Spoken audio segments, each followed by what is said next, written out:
कोलकाता में आया पंजाब के शेरों का तूफान। प्रियांश और प्रभसिमरन ने उड़ाई गेंदबाजों की धज्जियां। बारिश ने बिगाड़ा किंग खान की टीम का खेल। प्लेऑफ की राह हो गई और भी मुश्किल।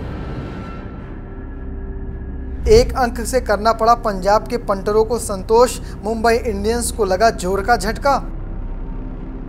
टाटा आईपीएल का 44वां मुकाबला था। इसमें मुकाबले में भिड़ंत हुई थी पंजाब की कोलकाता से। पिछला मुकाबला 111 रन बनाकर भी पंजाब की टीम 16 रनों से जीत गई थी। इस बार सबको उम्मीद थी कि कोलकाता के शेर अपने घर पर बाजी पलट देंगे, पंजाब के इन दिग्गजों को मात देंगे और पुराने हिसाब किताब बराबर कर लेंगे, क्योंकि पिछले 2 मुकाबले जिस तरह से पंजाब की टीम ने कोलकाता के खिलाफ खेले हैं वो हमेशा याद रखा जाएगा। पिछले साल की बात करें तो कह सकते हैं ईडन गार्डन में मुकाबला हुआ था, वहां पर एक बड़ा रन चेस किया था पंजाब की टीम ने, और उसके बाद इस साल न्यू चंडीगढ़ में मुकाबला खेला गया और वहां पर 111 रन डिफेंड कर लिए पंजाब की टीम ने। तो जिस तरह से कोलकाता 2 मुकाबले हारी है पंजाब से, वो काफ़ी शर्मनाक है और इस बार भरपाई करने की जरूरत थी। टॉस जीता था श्रेयस अय्यर ने, जो पुराने कप्तान थे कोलकाता के, लेकिन इस बार उन्होंने बल्लेबाजी का फैसला किया और उनकी टीम के बल्लेबाजों ने उन फैसले को कह सकते हैं बिल्कुल सही साबित किया। शुरुआत में प्रियांश आर्या और प्रभसिमरन सिंह ने कह सकते हैं गदर ही काट दिया,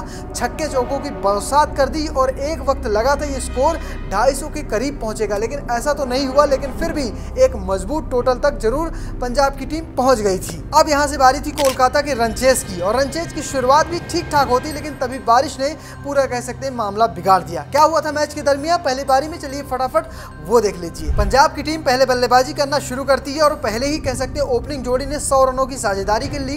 इसमें प्रियांश आर्या ने 69 रनों की लाजवाब पारी खेली और उनके आउट होने के बाद भी मामला थमा नहीं। श्रेयस अय्यर एक छोर पर आ चुके थे और दूसरी तरफ से प्रभसिमरन सिंह ने बड़े बड़े हिट लगाने शुरू कर दिए और उन्होंने 83 रनों की लाजवाब पारी खेली। ये वो पारी कह सकते हैं अगर जीत होती तो प्रभसिमरन सिंह को हो सकता है प्लेयर ऑफ द मैच चुना जाता। कुछ ऐसी पारी प्रभसिमरन सिंह ने खेली और इसके बाद कह सकते हैं 25 रन बनाए थे कप्तान श्रेयस अय्यर ने। बीच में 2 बल्लेबाज सुपर फ्लॉप हुए, एक नाम है ग्लेन मैक्सवेल का, दूसरा नाम है मार्को यानसन का।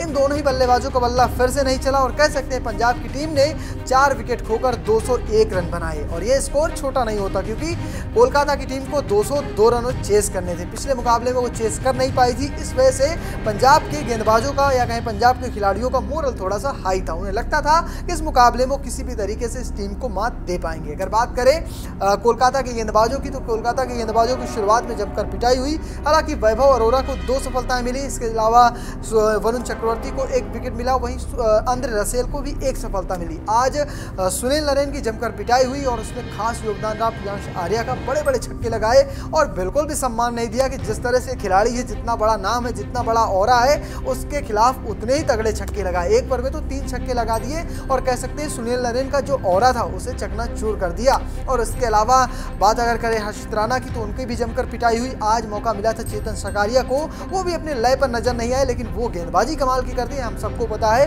डोमेस्टिक लेवल में जब भी मुकाबले खेलने उतरे कमाल की गेंदबाजी की है और इस बार वो दमखम, वो जादू दिखा नहीं पाई। ये तो बात हो गई कह सकते हैं पहली पारी की। दूसरी पारी की शुरुआत होती है, गुरबाज और सुनील नरेन मैदान पर उतरते हैं और 1 ओवर में 7 रन बनते हैं और कह सकते हैं यहीं से बारिश शुरू हो जाती है।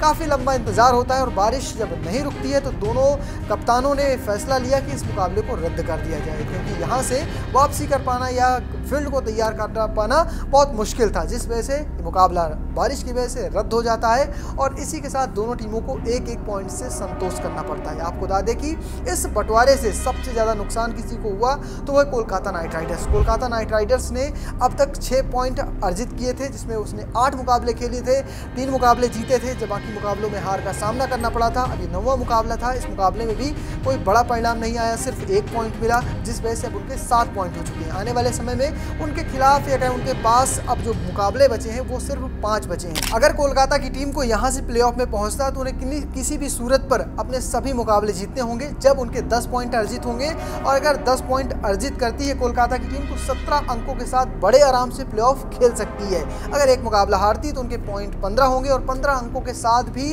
प्लेऑफ खेला जा सकता है। उसके लिए अच्छा रन रेट करना पड़ेगा और दूसरी टीमों की हार जीत पर निर्भर रहना पड़ेगा। लेकिन अब देखना दिलचस्प होगा कि कोलकाता के कप्तान अजिंक्य रहाणे किस तरह से आगे का सीजन चलाते हैं। उनका अगला मुकाबला दिल्ली से होगा होगा जो 29 अप्रैल को खेला जाएगा दिल्ली में। ये तो उनके होम ग्राउंड का मुकाबला था, अब उन्हें दिल्ली जाना है। वहीं अगर बात करें पंजाब की, तो पंजाब की टीम को भी इस मुकाबले में सिर्फ 1 पॉइंट मिला। उनके भी 9 मुकाबले कंप्लीट हो चुके हैं। 9 मुकाबलों के साथ उनके अब 11 पॉइंट हो चुके हैं। 5 मुकाबलों में उन्हें जीत मिली थी, साथ में 3 मुकाबलों में हार का सामना करना पड़ा था, लेकिन इस पॉइंट के साथ 9 मुकाबले हुए जिसमें से 5 जीत 3 हार और साथ में 1 मुकाबला टाई रहा था, जिस वजह से इन्हें 1 पॉइंट एक्स्ट्रा मिला। अब इनके हो गए हैं 11 पॉइंट, नंबर 4 पर आ चुके हैं। मुंबई की टीम नंबर 5 पर जा चुकी है, जो पहले नंबर पर 4 पर मौजूद थी। अब पंजाब के सामने भी चुनौतियां हैं, क्योंकि इनके पास भी 5 मुकाबले बचे हैं। प्लेऑफ के लिए कम से कम 16 प्लस स्कोर आपका होना चाहिए, और वहां से अगर इन्हें पहुंचना है तो कम से कम 4 मुकाबले किसी भी सूरत पर जीतने होंगे। तो आपको क्या लगता है, 3 मुकाबले से के साथ 17 पॉइंट जरूर अर्जित कर सकती है, लेकिन 17 पॉइंट में कह सकते हैं आप